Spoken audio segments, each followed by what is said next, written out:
সাকিবের তো কোনো বিকল্প নাই, সাকিবের জায়গায়, তাই না? আমি সাকিবের সাথে অভিনয়ও করছি, মানে সাকিবের পারফরমেন্স, সাকিবের সব কিছুই অন্যরকম, অন্য একটা ধাঁচে, অন্য একটা স্টাইল এসে যায়।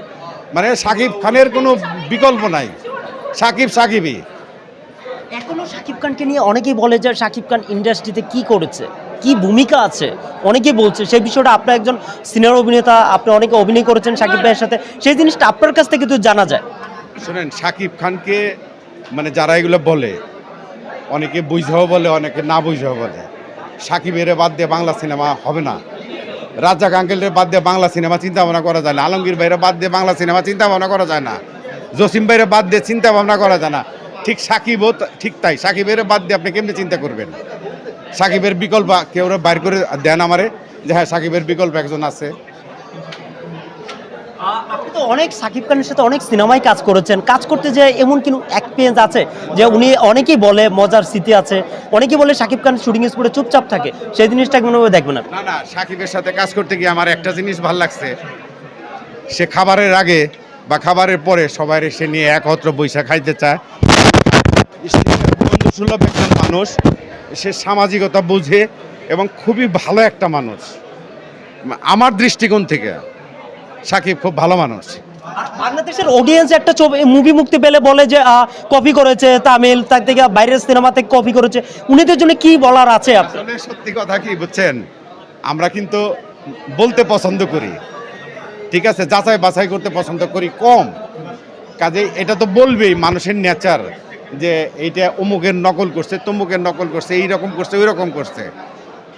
আসলে তো তা না। এই যে আমি কথা বলতেছি, হয়তো বা কেউ দেখলে বলতে পারে যে সোহেল খান আরেকজনের মতো করে কথা বলছে। এই যে আজকে আমি লুঙ্গি আর শার্ট পরে আসছি, কেন আসছি?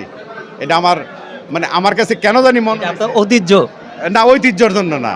এই ছবিতে আমি হিন্দুর ক্যারেক্টার করছি, আমার সব ড্রেস আপই সাদা, ওই দৃষ্টিকোণ থেকে আমি সাদা লুঙ্গি সাদা শার্ট পরে আসছি। ক্যারেক্টারের ভিতরে দর্শক হল, আপনার ক্যারেক্টারের ভিতরে ঢুকে যান, সেই জিনিসটা কোনোভাবে দেখবেন যে এই যে নাটক থেকে সিনেমা থেকে শুরু করে দর্শকের ভিতরে ঢুকে যান, ক্যারেক্টারের ভিতরে ঢুকে, সেই জিনিসটা আপনার কাছ থেকে একটু জানি। আসলে সত্যি কথা কি, আমি যখন কাজ করি আমি মনে করি যে এই ক্যারেক্টারই আমার জন্য। সুরের ক্যারেক্টার দেখ, মাতবরের দেখ, চেয়ারম্যানের দেখ, তাই না? আমি ভাত খাইতেছি, আমি আর ডাইনে ভাই তাকাবো না, আমি ভাত খাওয়া শেষ, তারপর দিন অন্য কিছু করব। আমার চরিত্র এরকম। অনেকের সাথে নাটকে কাজ করেছেন, বাপ্পির সাথেও কাজ করেছেন, বেশ কিছু সিনেমা কাজ করেছেন। বাপ্পি কিন্তু ইন্ডাস্ট্রি থেকে এক মুহূর্তে কিন্তু ভালো জমজট মুভি দিয়েছিল, এখন কিন্তু বাপ্পি থেকে শুরু করে অনেকেই কিন্তু হারিয়ে গেছে ইন্ডাস্ট্রি থেকে, সেই বিষয়টা কিভাবে দেখবেন আপনি? এটা কিন্তু আমাদের দেশের একটা স্টাইল, আমাদের দেশের একটা কালচার, যে অনেকেই ধরে রাখতে পারে, অনেকেই পারে না। এখন বাপ্পি যে চলে গেছে, এটা আমি বলবো না যে বাপ্পির দোষ। বাপ্পিরে হয়তো বা আমরা নিচ্ছি না, হয়তো আবার 2 বছর পরে 1 বছর পরে বাপ্পি আসতেও পারে বা আসবেও, তাই না?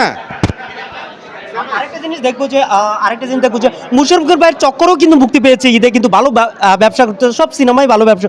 মুশাররফ খান ভাইয়ের সাথে অনেক স্মৃতি আছে, কাজ করেছেন, দুটি স্মৃতি আপনার কাছ থেকে শুনতে পারি। অনেক কাজ করেছেন, কিন্তু দুটি এক্সপিরিয়েন্স শুনতে পারি। না, মোশাররফের সাথে আমার শুরুটাই মোশাররফের ঘিরে, আমার শুরুটাই ছবিয়ালের ভাই বেড়াদার ঘিরে। চঞ্চল বলেন, মোশাররফ বলেন, মুস্তফা সরোয়ার ফারুকী, এখন যিনি নাকি সাংস্কৃতিক বিষয়ক উপদেষ্টা, তাই না? মানে ছবিয়ালের তো একটা চাঙই ছিল কোন একটা চ্যানেলে, ছবিয়াল উৎসব। এখন আমি তো ওই ঘরানার লোক, কাজেই মোশাররফ নিঃসন্দেহে ভালো একজন পারফর্মার, ভালো একজন অভিনেতা, তাই না? মোশাররফের জায়গায় মোশাররফ ঠিক আছে। ইন্ডাস্ট্রিতে বহু বছর ধরে কাজ করতে যে এমন কিছু মনে হচ্ছে কেন নায়িকার অথবা কেউ প্রেমে পড়েছেন নাকি? দুই আপনার কাছ থেকে জানি, অনেকে দেখেছে প্রেমে পড়ে, অনেকেই অনেকভাবে ভাইরাল হতে চায়, সেই জিনিসটা আপনার কাছ থেকে তো একটু জানি। আসলে সত্যি কথা কি, আমি তো রক্ত মাংসের মানুষ, তাই না? আমি যদিও বয়স্ক, প্রেম তো আমার মধ্যে আছে না? হ্যাঁ, মরার আগের দিনও প্রেম হয়ে যাইতে পারে। আমার এই বয়সে কার সাথে প্রেম হবে বা হবে না এটা আমি জানি না, যে কোনো মানুষের সাথে হইতে পারে, কারো হাত ধরে আমি ঘরেও চলে যেতে পারি, তাই না? প্রেম আরেক জিনিস, মার সাথে হয়, বাবার সাথে হয়, মেয়ের সাথে হয়, ছেলের সাথে হয়, এখন আপনি কোন প্রেমের কথা বলতেছেন এটা তো আমি বলতে পারবো না। অনেকে, আমি আপনার ভাঙিয়ে দিচ্ছি জিনিসটা, অনেকে কিন্তু শুটিং স্পটে যেতে যেয়ে কিন্তু প্রেমে পড়ে। অনেক নায়িকারা কয়টা প্রেমের অফার পেয়েছেন আপনি? বুঝছি, আপনার কাছ থেকে জানি। আমাকে নায়িকারা কেন অফারটা দিবে? আমি তো নায়িকাদের সমকক্ষ না, ওদের মতো বয়সটা আমার না, তাই না? আমাদের দেশে নায়িকার বয়স কত? 22, 23, 24, 25, 26। আমার বয়স প্রায় 50 ছুঁই ছুঁই। কাজে আমাকে কেন অফার দিবে, তাই না? নায়িকাদের আমি মেয়েদের মতো, আমার নিজের মেয়ে বা ভাগ্নি বা বোনের মতো আমি দেখি তাদেরকে। কেন আমি তাদেরকে প্রেমের অফার দিব বা তারাই আমাকে দিবে? তারা আমার যথেষ্ট অনার করে, যথেষ্ট সম্মান করে। মেয়েরা ইদারিং, আমি একটু বাইরে যেতে চাই, মেয়েরা ইদারিং সুগার ড্যাডি পছন্দ করছে, সেই জিনিসটাকে অন্যভাবে দেখবেন? মেয়েরা অনেকে সুগার ড্যাডি বেছে নিচ্ছে লাইভে, যে এক ছেলেকে পছন্দ না করে সুগার ড্যাডি বেছে নিচ্ছে, সেই জিনিসটাকে অন্যভাবে দেখবেন? মিডিয়ার কোন একটা মেয়ে সুগার ড্যাডি নিছে আমাকে দেখান তো আপনি। এটা আপনার আমি প্রশ্ন করলাম। আমার জানা মতে আমাদের মিডিয়ার কোনো লোক বয়স্ক কোনো লোকের সাথে প্রেমের আবদ্ধ হয় নাই, বিয়েও করে নাই। হয়তো বিয়ে করছে, হয়তো 2-1 বছরের ডিফারেন্স এরকম হইতে পারে। দর্শকের উদ্দেশ্যে কি বলার আছে? দর্শকের উদ্দেশ্যে একটাই বলবো, কালকে নববর্ষ, আজকে এই ছবি দেখতে আসছি, আপনারা সবাই এই ছবি দেখতে আসবেন এবং কালকে যে নববর্ষ যেভাবে উদযাপন করবেন, প্রতিটা দিনই যেন এরকমভাবে প্রত্যেকটা দিন উদযাপন করেন, এটা দর্শকদের উদ্দেশ্যে আমার বলা এবং আমার প্রাপ্তি। আরেকটা জিনিস, আমার জন্য দোয়া করবেন, আল্লাহ যেন আমার সুস্থ রাখে, ভালো রাখে, এবং আপনারা যারা আছেন সবার জন্যই আমার শুভকামনা রইল। আল্লাহ হাফেজ। আমার একটা প্রশ্ন হচ্ছে, বরবাদ দেখার পর অনেকে বলছে যে আমতে নেই ভাই।